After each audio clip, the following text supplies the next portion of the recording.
Chapter 22. If a man shall steal an ox or a sheep and kill it or sell it, he shall restore 5 oxen for an ox and 4 sheep for a sheep. If a thief be found breaking up and be smitten that he die, there shall no blood be shed for him. If the sun be risen upon him, there shall be blood shed for him, for he should make full restitution. If he have nothing, then he shall be sold for his theft. So there's a reason why someone might become a servant. If the theft be certainly found in his hand alive, whether it be ox or ass or sheep, he shall restore double. So there's you know, different, I'll say, penalties for the things that you do. There's 5 ox for an ox, 4 sheep for a sheep. If the thing's alive, double. Verse 5, if a man shall cause a field or vineyard to be eaten, and shall put in his beast, or shall feed in another man's field, of the best of his own field and of the best of his own vineyard shall he make restitution.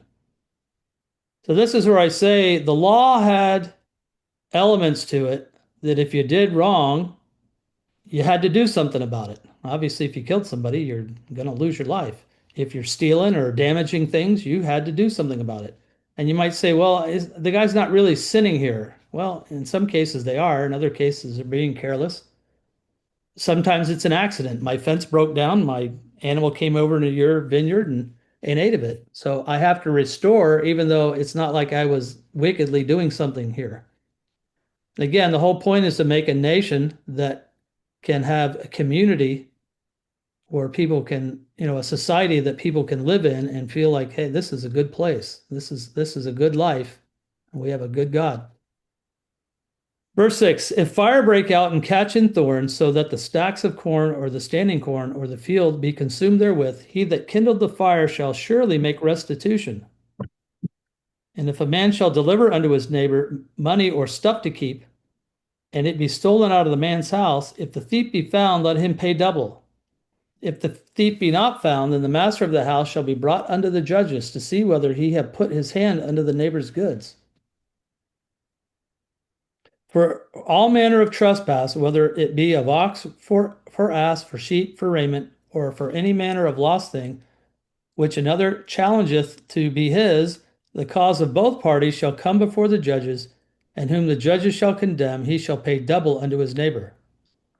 And if a man deliver unto his neighbor an ass or an ox or a sheep or any beast to keep, and it die, or be hurt, or driven away, no man seeing it, then shall an oath of the Lord be between them both, that he hath not put his hand unto his neighbor's goods, and the owner of it shall accept thereof, and he shall not make it good. And if it be stolen from him, he shall make restitution unto the owner thereof. If it be torn in pieces, then let him bring it for witness, and he shall not make good that which was torn. And if a man borrow aught of his neighbor, and it be hurt or die, the owner thereof bring not with it, he shall surely make it good. But if the owner thereof be with it, he shall not make it good. If it be hired thing, it came for his hire. So again, tough things to judge about, but that's what they were supposed to do. Now, I say to people, once we have the great white throne judgment, what will we be doing? Will there need to be a government? Yeah, you still have people trying to live some kind of life. I don't know what it's going to be like, but you're going to have things happen. There's going to be stuff to manage and stuff to judge, and this kind of thing is going to go on, I think, past the great white throne. Now, what people will say is, no, everybody will be perfect and no one will do anything wrong. Okay. So this stuff is just for now and it has no meaning later. I think this kind of thing will be going on later. You'll have people living somewhere on the earth or in heaven, and there Well, will be things that happen. all of the tribes will be restored and they'll be ruling over the Gentiles. The Gentiles will be growing them food. Well, that's during the kingdom. I don't know about after that, but let's just say up in heaven. Well, the tribes aren't up there. What are we doing? Well, we've got to still have some kind of community and people doing things, whatever they might be. I don't know what exactly we'll be doing, but some of this stuff will be relevant, is all I'm saying. I'm going to sit on the cloud and play the harp forever. Well, that's going to be boring. I think God has more in store than that, but I don't know. I think you'll have a government in heaven, you'll have a government on earth, and they'll have to take care of things like this. Will roads wear out and have to be fixed? People think, well, in eternity, nothing will decay. Well, I don't know. I don't have anything that tells me that. I don't know. Well, obviously we'll find out one day. Verse 16, and if a man entice a maid that is not betrothed and lie with her, he shall surely endow her to be his wife. If her father utterly refuse to give her unto him, he shall pay money according to the dowry of virgins. And then all of a sudden, thou shalt not suffer a witch to live. So a witch is a bad thing in the Bible. There's a number of other things where people are to be killed, and being a witch was one. Now, people say they're witches today, and I'll say, well, I don't know if you are or not, but you might fit the template of what the Bible says. But we're not executing this law in our nation. But Israel should be. Verse 19, whosoever lieth with the beast shall surely be put to death. Bestiality. He that sacrificeth unto any god, save unto the Lord only, he shall be utterly destroyed. Thou shalt neither vex a stranger nor oppress him, for ye were strangers in the land of Egypt. Ye shall not afflict any widow or fatherless child.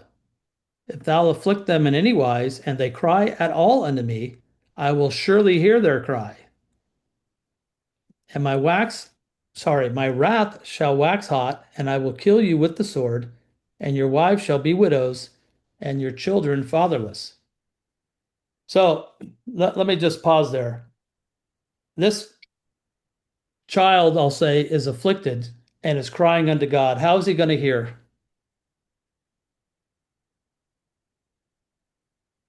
So most people will say, well, God's omniscient. He knows everything.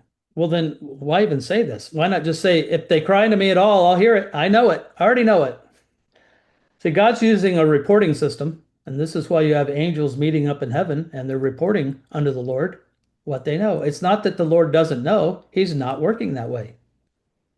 And so it goes through a hierarchy, and he knows about it. And does he say, I'll just drop you dead by thinking about it?